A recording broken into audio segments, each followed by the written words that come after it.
Buenos días a todos los oyentes de Radio María, un cordial saludo y un día más, con la gracia del Señor, nos disponemos a proseguir el comentario del Catecismo de nuestra Madre Iglesia. Hacemos hoy un comentario a partir del punto 910. Habíamos comenzado la parte de la participación del seglar en el misterio real de Cristo, pero habíamos comentado únicamente los dos primeros puntos y hoy queremos concluir este apartado. El apartado de la participación del laico en la misión real de Cristo. Por lo tanto, vamos a comentar los puntos 910 al 913. Leemos el primer punto. Los seglares también pueden sentirse llamados o ser llamados a colaborar con sus pastores en el ejercicio de la comunidad eclesial para el crecimiento y la vida de ésta, ejerciendo ministerios muy diversos según la gracia y los carismas que el Señor quiera concederles. Es el punto 910 que está citado literalmente de la Evangelii Nuntiandi, pues una encíclica de su santidad Pablo VI. Vamos a echar mano de ese documento de Pablo VI porque es un texto muy importante, como veis ya de su santidad Pablo VI, posterior al Concilio Vaticano II. En efecto, en ese punto 73 que se cita, tiene como título los ministerios diversificados. Fijaros que dice que los seglares pueden sentirse llamados o ser llamados, es decir, uno puede sentir internamente esa llamada a colaborar pues con el ejercicio del ministerio sacerdotal, pues de diversas formas. Ahora intentaremos explicar esto, ¿no? Con distintos ministerios en los que los seglares participan, colaboran.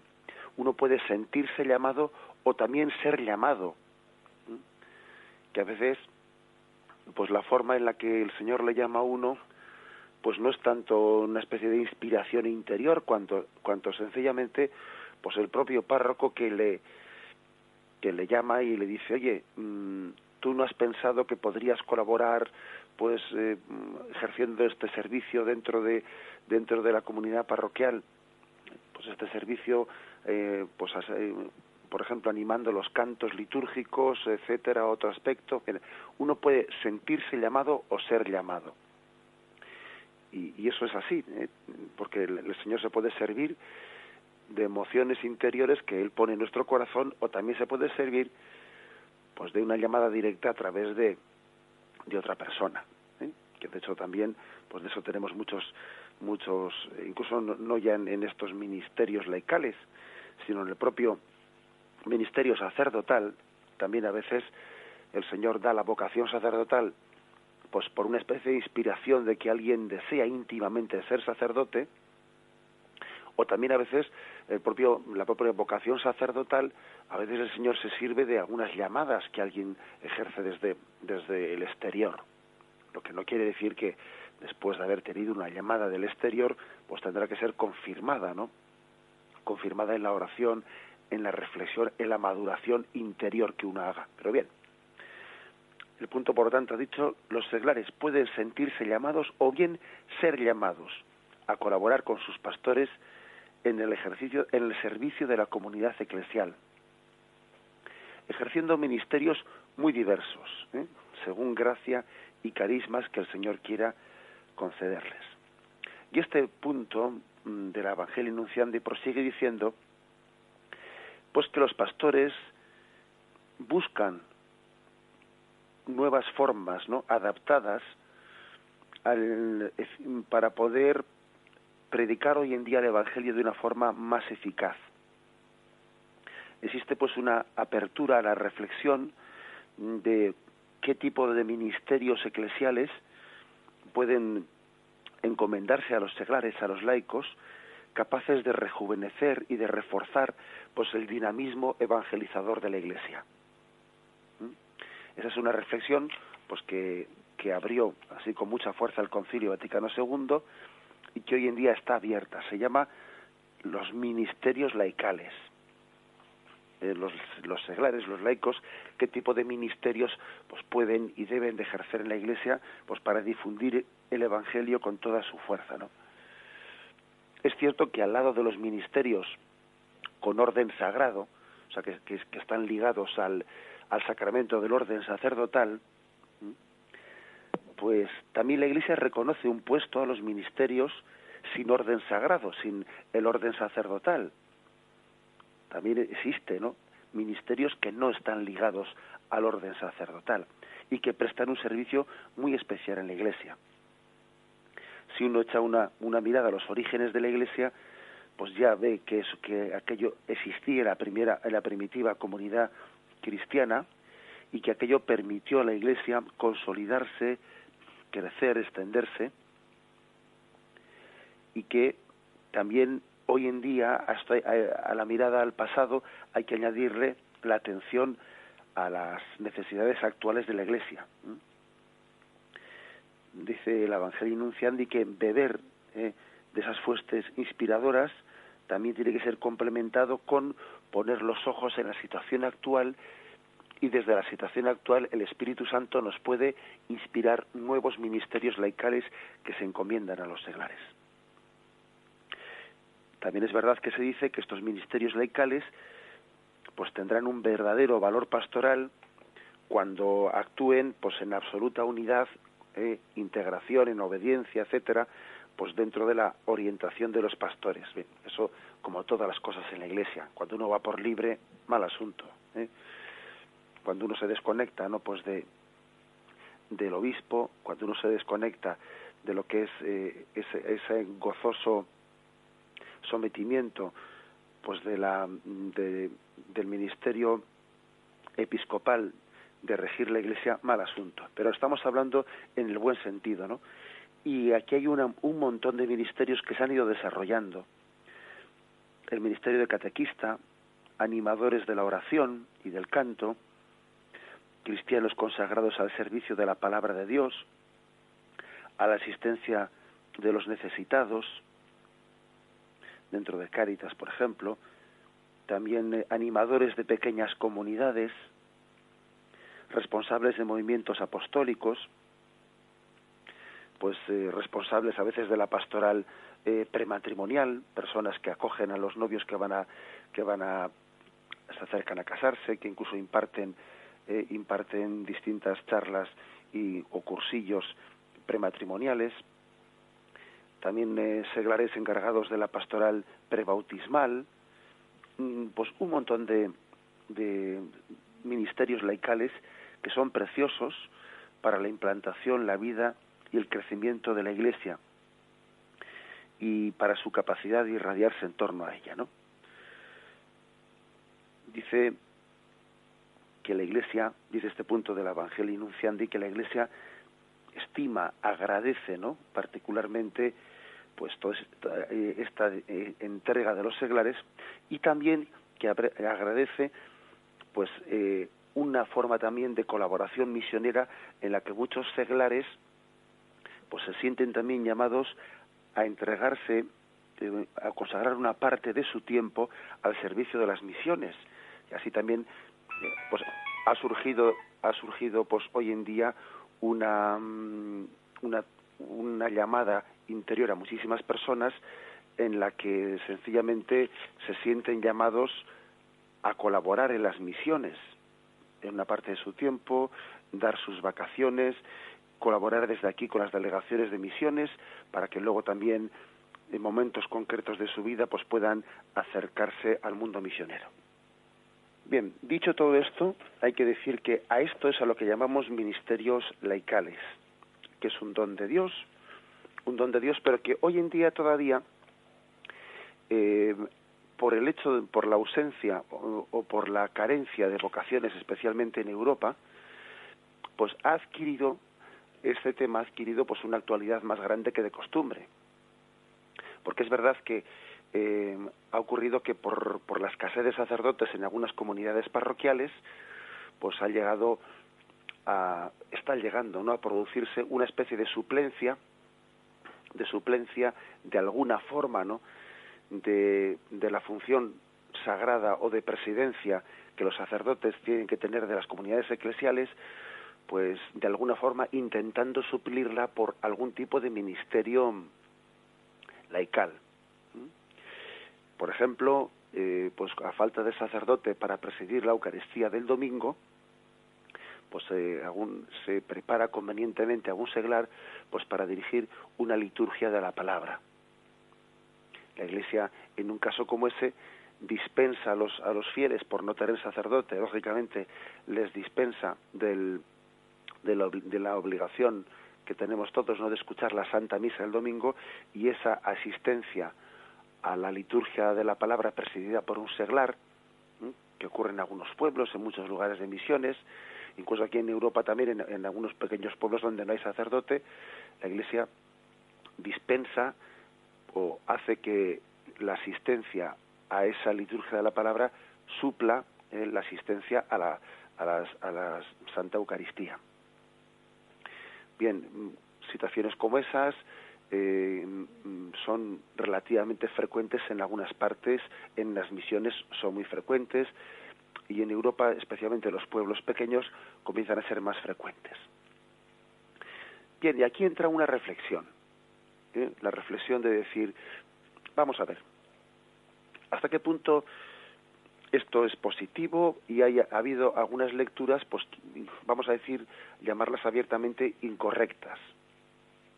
Incorrectas porque lo que dice el Evangelio Nunciandi, que el Espíritu Santo sopla, está inspirando, ¿no?, los ministerios laicales, pues no hay que entender esto como algunos han pretendido entender, que la escasez de vocaciones sacerdotales es una especie de providencia o casi como una gracia de Dios para que los ministerios laicales se promuevan más. Incluso, por desgracia, ha habido quien ha dicho que la escasez sacerdotal, pues la escasez de vocaciones, pues hay que aprovecharla o el Señor la permite para que cambiemos el concepto de sacerdocio, pues para que la Iglesia derogue el celibato, porque algunos dicen es que el celibato es la causa por la que hay pocas vocaciones sacerdotales. Luego lo que la Iglesia tiene que hacer es ordenar a personas casadas, pues para que ejerzan así a tiempo parcial, pues también el ministerio sacerdotal. Entonces se han mezclado, por desgracia, las cosas, y esto sí que exige, como la Iglesia ha hecho ya, ¿no?, en diversos documentos que ahora vamos a hablar de ellos, la Iglesia ha hecho un discernimiento. Es verdad que el Espíritu Santo, pues está suscitando en la Iglesia los ministerios laicales para que el laico, el seglar, se incorpore vivamente en la tarea de la evangelización. Hemos puesto unos cuantos casos, ya hemos hablado del ministerio del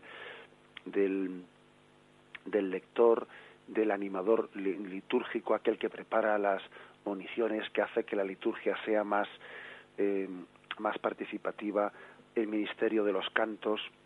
Incluso hemos hablado de ministerios pastorales como la preparación prematrimonial, prebautismal, etcétera, etcétera, etcétera, y muchos más ministerios que podrían todavía inspirarse en la Iglesia.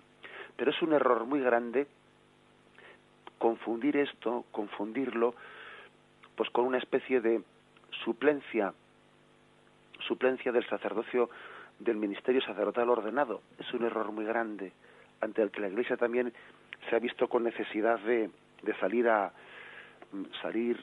al camino para responder a eso. Y de hecho, en el año 1997, pues la Santa Sede tuvo que publicar un documento con el título de Algunas cuestiones de la colaboración de los fieles laicos en el sagrado ministerio de los sacerdotes. Tuvo que salir al paso para aclarar conceptos.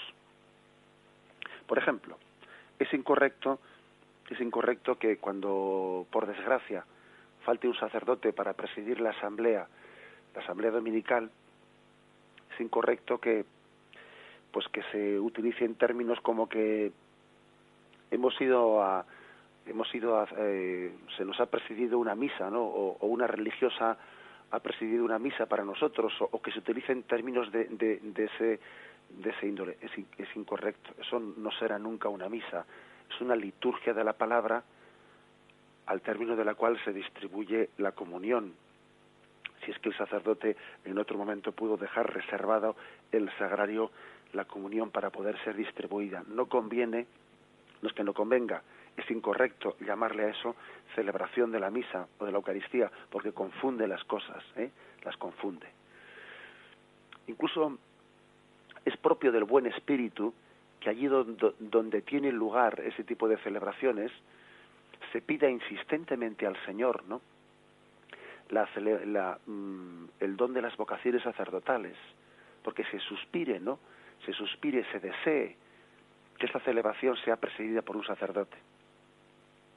Le escuché recientemente a un joven polaco que contaba cómo en algunas comunidades de Rusia, del este de Europa, que habían durante muchas décadas habían tenido que, bajo el dominio comunista, ¿no?, habían tenido que vivir sin el sacerdote, como los fieles se habían reunido todos los domingos dominicalmente en torno al altar, haciendo algunas plegarias, pues haciendo una especie de liturgia de la palabra, ¿no?, en ausencia del sacerdote. Y como aquellas comunidades lo primero que hacían era poner una casulla y una estola encima del altar, manifestando de esa forma, que eran conscientes de la ausencia del sacerdote, que suspiraban porque hubiese estado allí presente, ¿no?, para presidir la comunidad. Ponían la casulla y ponían la estola encima del altar. Y antes de hacer la liturgia de la palabra, antes de leer las lecturas dominicales, lo primero que hacían era ponerse de rodillas y pedir a Dios que les diese la gracia de que llegase el día en que un sacerdote viniese a presidir esa comunidad. Como veis, esto que contaba, ¿no?, pues este joven de cuál era la experiencia vivida en los países del este bajo dominio comunista, ¿no? Eso explica cómo esos ministerios laicales de presidir una asamblea dominical no tienen que ser entendidos como una especie de paso adelante o providencial para que la falta del sacerdote sea entendida como una ocasión providencial en la que el laico se promocione más o cosas por el estilo, ¿no?, que eso es ridículo. Sino que cuando está hecho bajo el buen espíritu, lo primero que se hace, lo primero que se debe de entender es que la comunidad tiene la responsabilidad de orar para que existan vocaciones sacerdotales. Porque la vocación sacerdotal del ministerio ordenado y la promoción del laico no son dos cosas que estén, que se pisen el terreno una a la otra. Es más, si hay vocaciones sacerdotales santas, habrá seglares y laicos bien formados para poder ejercer ministerios laicales. Y si hay laicos bien dispuestos al servicio de la Iglesia, pues seguro que muchos de ellos también serán llamados para ejercer el sacerdocio, el ministerio ordenado. O sea que el ministerio o la vocación de los laicos y la vocación de los sacerdotes no son dos vocaciones que se pisen una a la otra. Es ridículo eso.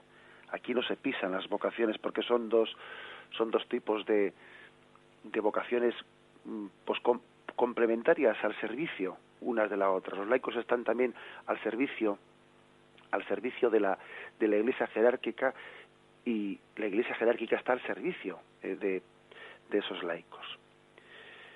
Por lo tanto, la Iglesia en un momento determinado ha tenido, ¿no?, que salir al paso, pues para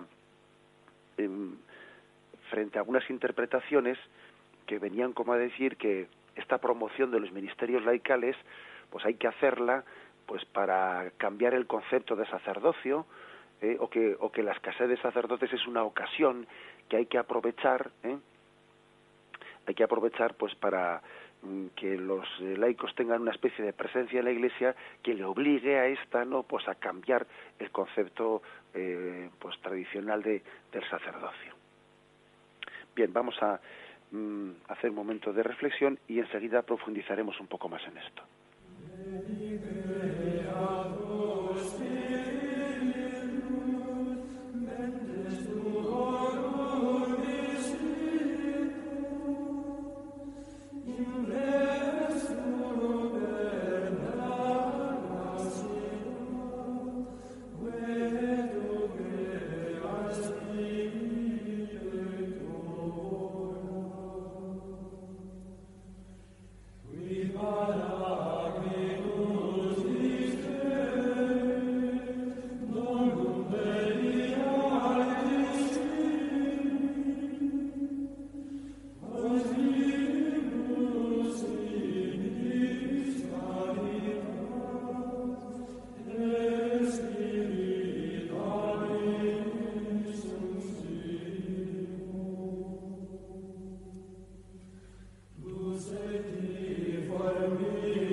Bien, el punto 911 describe en los distintos puntos del derecho canónico, pues estos aspectos de la colaboración de los laicos en los ministerios laicales.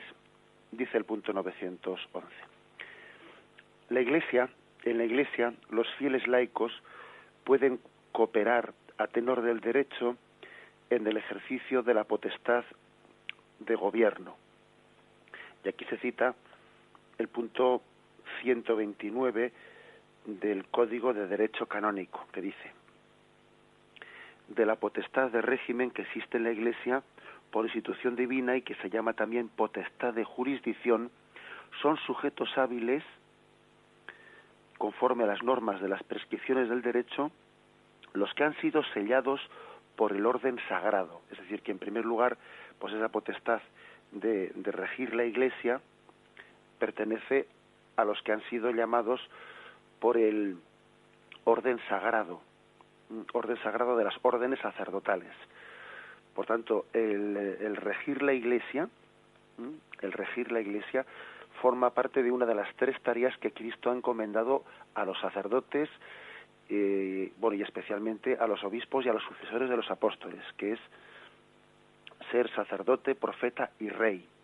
Y de estos tres aspectos, ser rey también se refiere a regir la comunidad eclesial. No se trata, por lo tanto, únicamente de la tarea de predicar, de ser profeta, o de la tarea de santificar, de celebrar sacramentos. También se trata de la tarea de ser ni más ni menos aquel que presida la comunidad eclesial y que tiene la responsabilidad delante del Señor, pues de regirla como un pastor tiene que regir y conducir el rebaño. Bien, pero luego dice: en el ejercicio de dicha potestad, los fieles laicos pueden cooperar en esta tarea de regir la Iglesia. El hecho de que se le encomiende al obispo o al sacerdote la tarea de regir no quiere decir que los laicos no tengan nada que hacer en ese punto. Ellos pueden, por lo tanto, cooperar en esa tarea de regir la Iglesia. Hay una cooperación. Y, de hecho, continúa este punto, así con su presencia en los concilios particulares. Y la Iglesia, a la hora de convocar concilios particulares, por ejemplo, lo que puede ser un sínodo diocesano o un concilio particular, también llama y convoca a los seglares, algunos seglares concretos para que participen en esos sínodos o en esos concilios particulares y den su voz y también iluminen la reflexión de la Iglesia. De hecho, Juan Pablo II, en muchos de los sínodos sobre distintos temas que ha ido convocando, ha elegido a seglares concretos, les ha llamado junto con los obispos para asistir a esas asambleas sinodales de los obispos, para que también ellos iluminen con su presencia, para que cooperen con esa tarea de regir la Iglesia. Esto se ve con mucha claridad cuando se hacen, sínodos diocesanos, pero también, como dice aquí, cuando se hacen concilios particulares o sínodos que son como no concilios universales en los que se juntan todos los obispos del mundo, pero sí, digamos, asambleas parciales con distintos, obispos representantes de cada iglesia de todo el mundo. También otra forma de cooperación, como dice aquí, los consejos pastorales. Exactamente, los consejos pastorales que existen en las diócesis, consejo pastoral diocesano o consejo pastoral parroquial, están también compuestos por los laicos, aparte de la presencia de los sacerdotes que estén en esas parroquias, por los laicos a los cuales la Iglesia les pide consejo para regir la parroquia o para regir la diócesis. Y cuando se pide consejo a los laicos, se pide consejo consciente de que el Espíritu Santo puede iluminarles de una forma importante, de una forma en la que esa luz concreta puede ser luz para toda la comunidad parroquial, puede ser luz para su pastor. El pastor puede ser iluminado a través de una oveja. Permitidme el ejemplo que además es que continuamente está ocurriendo en nuestra vida sacerdotal. Continuamente está ocurriendo que el pastor recibe inspiraciones del Señor a través de personas que Dios ha puesto en su camino para que Él rija a esa persona, para que Él tenga la responsabilidad de regirla, y sin embargo, aunque Él tiene la responsabilidad de regirla, Dios se sirve de esa persona para dar luz al pastor de cómo conducir la comunidad parroquial. Esto está ocurriendo continuamente, ¿no? Por lo tanto, creo que tenemos que ver las cosas así, sumándolas en positivo, y no hablar nunca de los ministerios laicales o de esto de la potestad de regir la Iglesia en un término en una especie de, en una concepción de lucha de poderes. No hay una lucha de poderes. No hay una lucha de poder entre los laicos y los curas en cómo regir la Iglesia. Cuando las cosas se plantean así, eso no tiene el buen espíritu del Señor.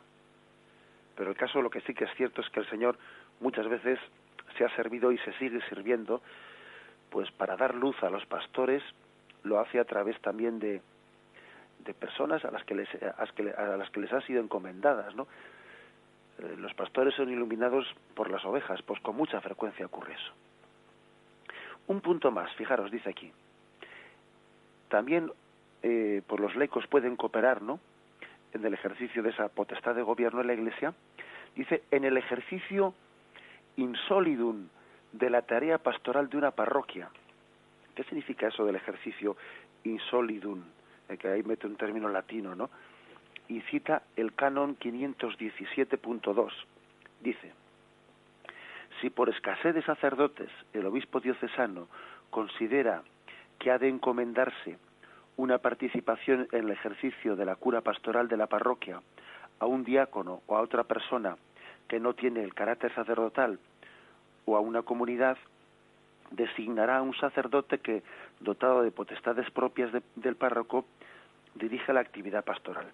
Es decir, que en ocasiones, por escasez de sacerdotes, se le encomienda pues el cuidado pastoral de una determinada parroquia, pues a un laico.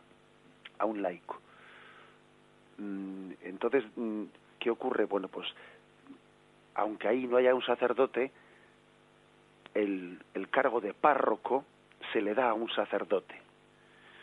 Y ese laico, pues de una manera insolidum, como se dice aquí, ¿no? Insolidum, es decir, en plena conjunción con ese sacerdote, ejerce en la práctica las tareas de pastorales, ¿no? de esa parroquia. Ahora bien, el cargo de párroco no se le da al seglar. Se le sigue reservando a un párroco, aunque ese párroco no pueda estar ahí presente. ¿Por qué? Pues por lo que hemos dicho antes, porque la tarea de regir está propiamente encomendada a los que han recibido el ministerio del orden sacerdotal. Y por lo tanto el seglar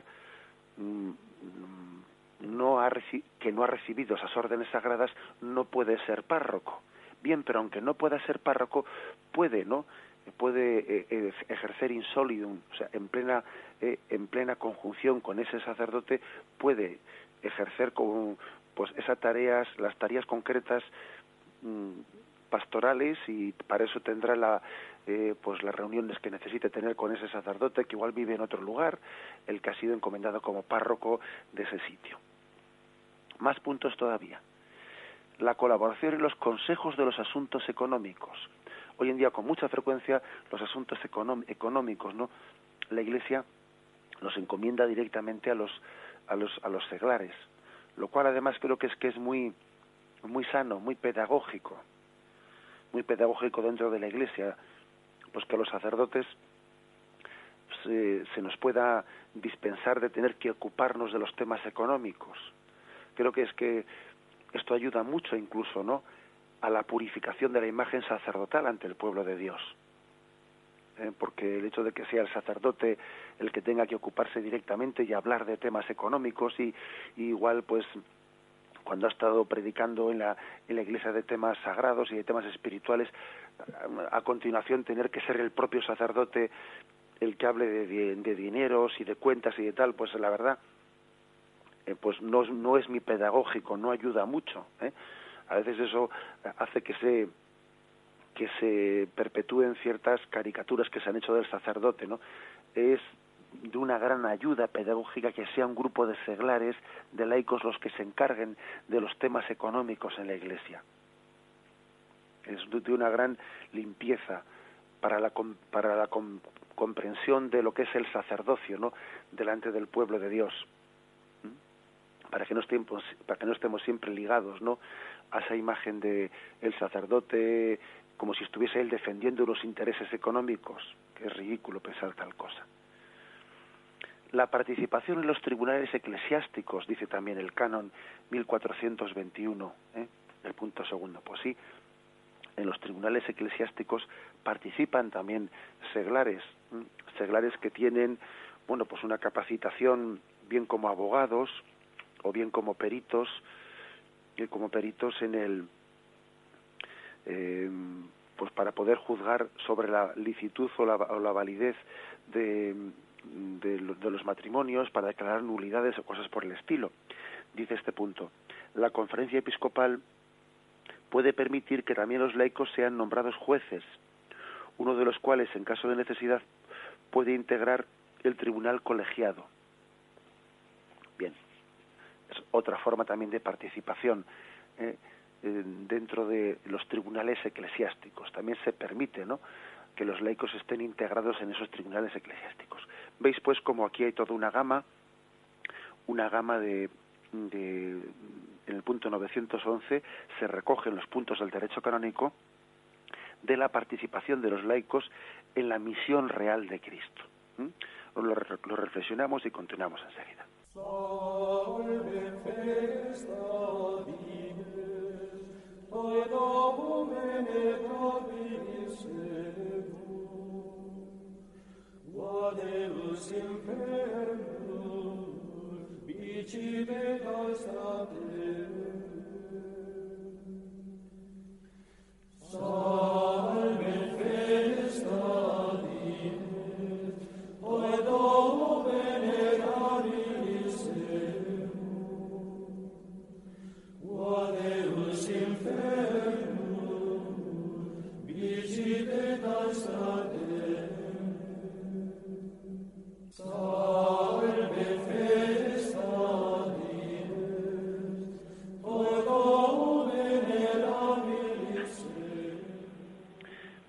concluimos esta reflexión diciendo, ¿no? Pues como es un don muy grande el de la promoción de los ministerios laicales dentro de la Iglesia. ¿Qué sería de la Iglesia, no? Pues sin tantos catequistas, sin tantos seglares participando activamente en muchos ministerios de la pastoral de la Iglesia. Pero al mismo tiempo hay que hacer la matización, pues como hacía también en el año 2004, todavía hace muy poco tiempo, el 23 de abril del 2004, la Congregación para el Culto Divino y la Disciplina de los Sacramentos publicaba una instrucción con el título Redención y Sacramentum, ¿no? En la cual también llamaba la atención de la importancia de que esta participación de los seglares no sea entendida incorrectamente. Y utilizaba un término que yo creo que es muy iluminador. Él decía: promocionar la tarea de los laicos no debe de suponer una clericalización de los laicos. Me parecía que ese término es muy, muy iluminador. Es decir, que un laico participe activamente en la Iglesia no debe de ser una especie de clericalización. ¿Qué quiere decir eso? Pues que el ideal del laico, o sea, un laico que participa activamente en la Iglesia, no es aquel que participa como si fuese un cura. No hay que clericalizar al laico. Sería ridículo. Incluso cuando al laico se le encomiendan algunas tareas pues extraordinarias, por ejemplo, a falta de sacerdotes, como la de la distribución de la comunión.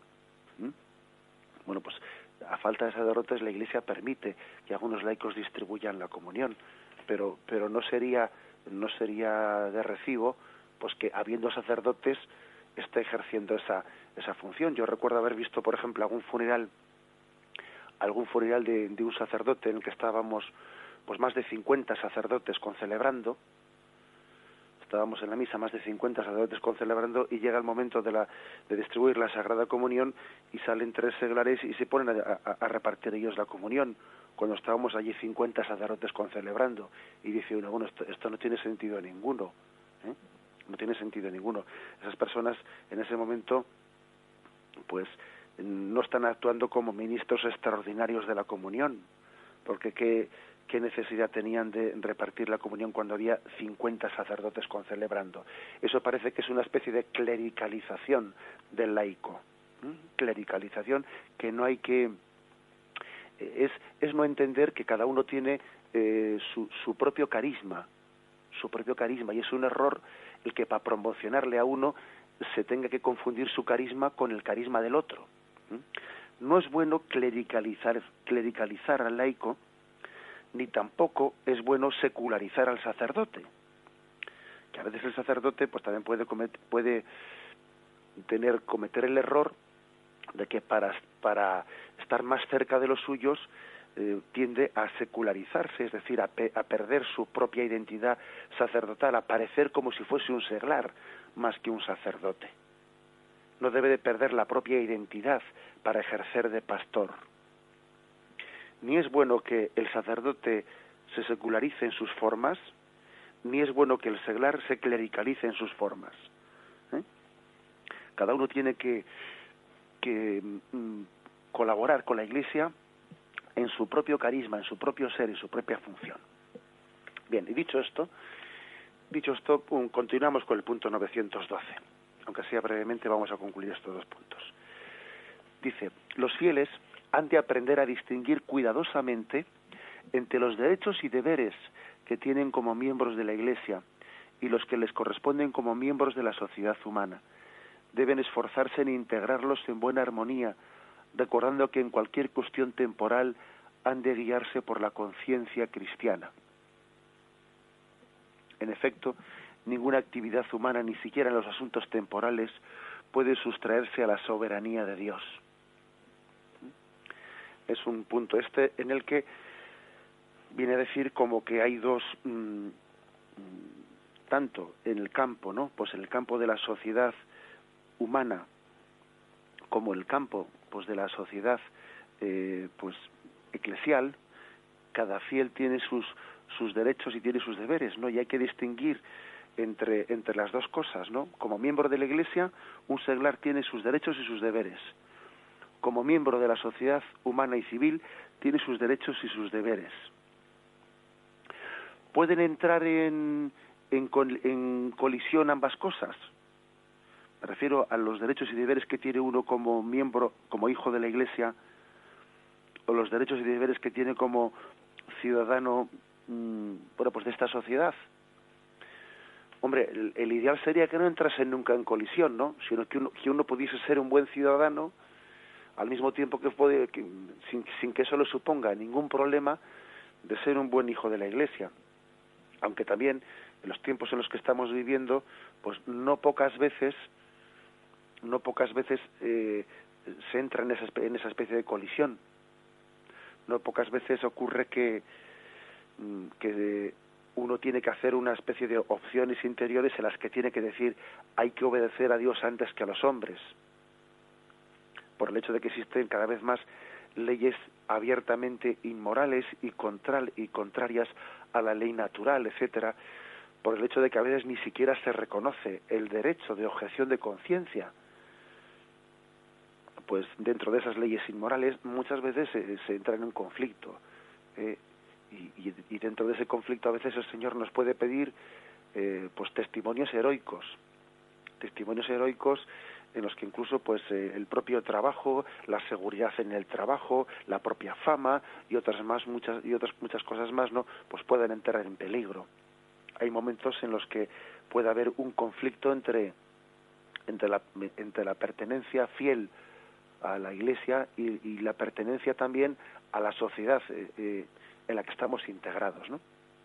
Pero bueno, hay que decir que por eso es bueno que un laico, un seglar esté bien formado y sea conocedor de sus derechos y sus deberes como miembro de la Iglesia y como miembro de la sociedad humana, para saber, como se dice popularmente, torear circunstancias que puedan ser a veces conflictivas y ver de qué manera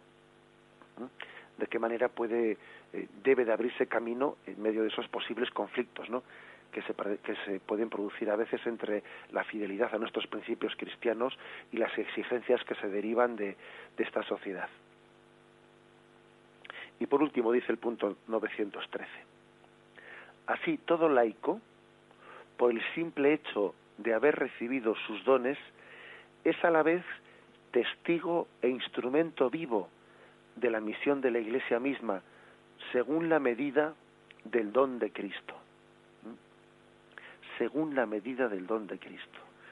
Aquí volvemos un poco a hacer referencia al tema de los carismas, ¿no? Y el tema de los carismas hay que decir que el Señor nunca ha querido que todos los que somos miembros de la Iglesia seamos todos pues iguales, ¿no?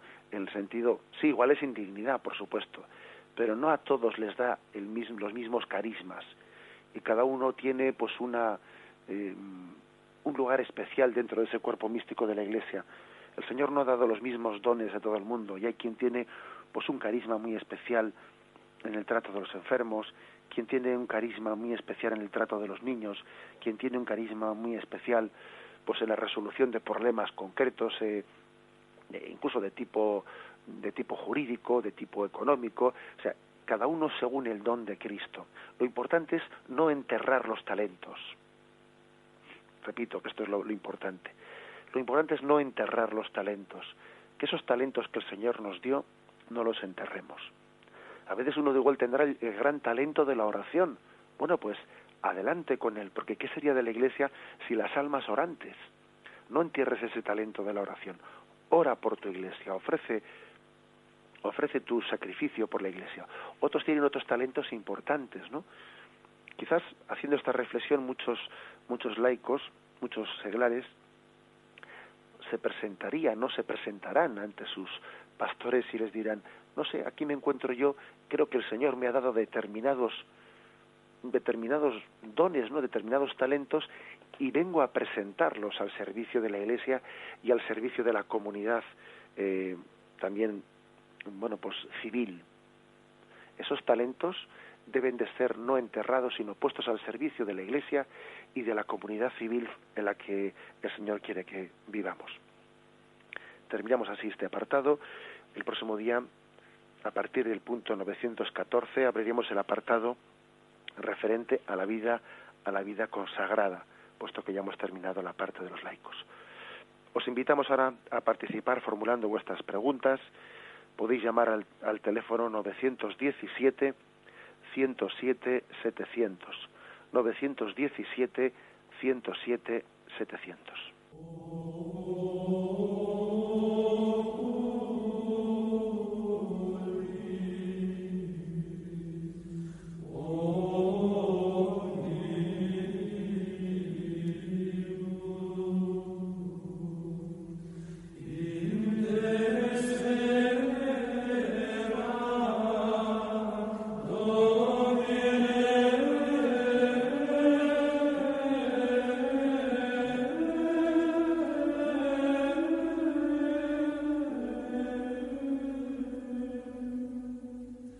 Buenos días, ¿con quién hablamos?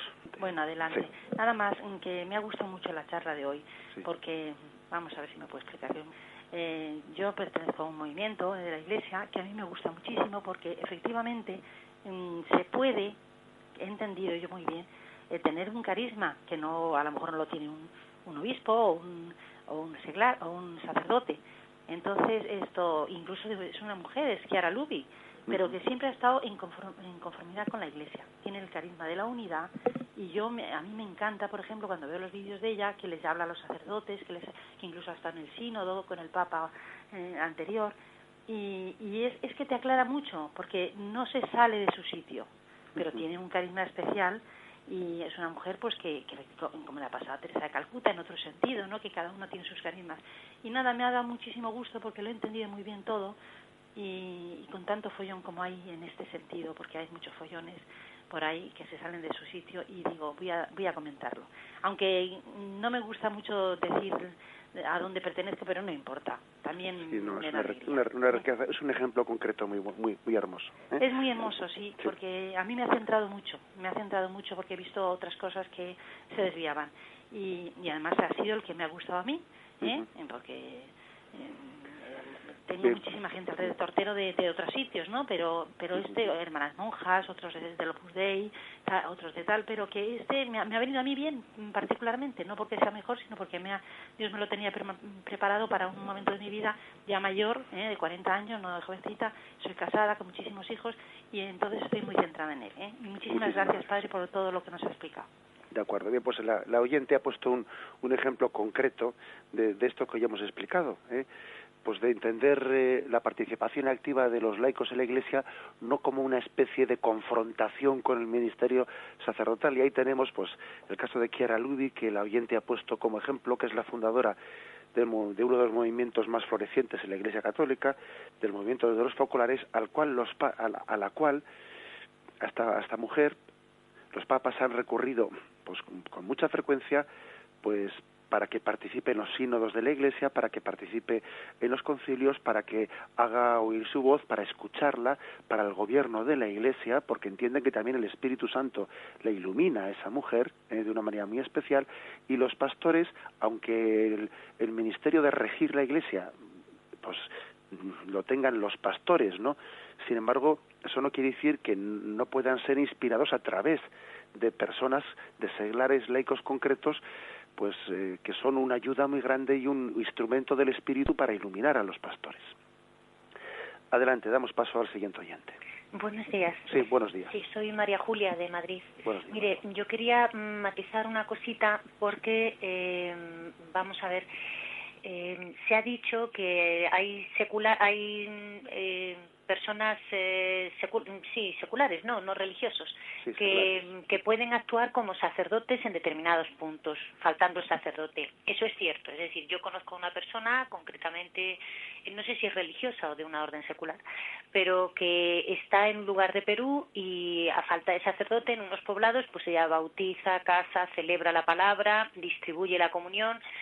Pero no sé si es que yo no lo he oído bien, pero en ese momento concreto en el que usted ha hablado de la labor de estas personas concretamente, no ha matizado que esas personas no consagran, no confiesan, es decir, hay cosas que no pueden hacer y que sí, por ejemplo, en mi parroquia concretamente ha sido motivo de discusión de que esas personas hacían de sacerdotes, no hacen de sacerdotes. Y no basta decir que no hacen de sacerdotes, sino decir que hay cosas que además no pueden hacer. Es decir, pueden hacer de sacerdote a falta de sacerdote, pero hay cosas que no pueden hacer porque son inherentes al ministerio sacerdotal. ¿Vale? De acuerdo, muchísimas gracias.